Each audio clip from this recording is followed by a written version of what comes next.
మా చిన్నప్పుడు స్నాక్స్ అంటే నాకు ఒకటే తెలుసు. మా అమ్మని బాగా అడిగితే ₹1 ఇచ్చేది. ఆ ₹1 తీసుకెళ్ళి షాప్‌కి వెళ్తే 4 ఆశ చాక్లెట్‌లు ఇచ్చేవాళ్ళు. ఆ 4 ఆశ చాక్లెట్‌లో నా డే అంతా గడిచిపోయేది.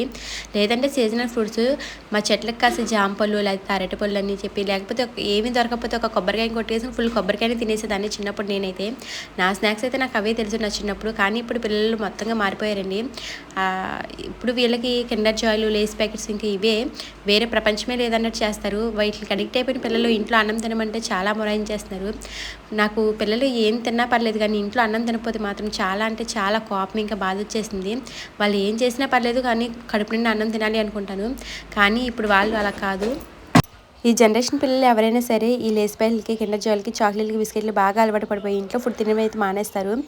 సో వీళ్ళని ఎలాగైనా డైవర్ట్ చేద్దామని చెప్పి ఇంట్లో ఏమన్నా స్నాక్స్ వెరైటీగా చేసి పెట్టినా సరే నేను ఇలాంటివి తినను అని చెప్పి ఖచ్చితంగా చెప్పేస్తారు. మా వాడైతే మరీను. మా వాడు బయట నుంచి ఏమీ అడగడు కానీ చాక్లెట్లు, కిండర్ జాయ్‌లు ఇవైతే బాగా తినేస్తాడు. సో నా ఉద్దేశంలో ఏంటంటే కొంచెం మనమే కాదు తల్లిదండ్రులుగా మనం ఎంత చెప్పినా సరే బయట నుంచి ప్రపంచంలో కూడా అందరూ తింటుంటే వీళ్ళు తినకుండా ఆగలేరు కదా. సో మొత్తంగా లేస్ ప్యాకెట్‌లని బ్యాన్ చేస్తే బాగుండని అయితే నా ఉద్దేశం. వాటి వల్లే పిల్లలు బాగా హెల్త్ పాడు చేసుకుంటున్నారు.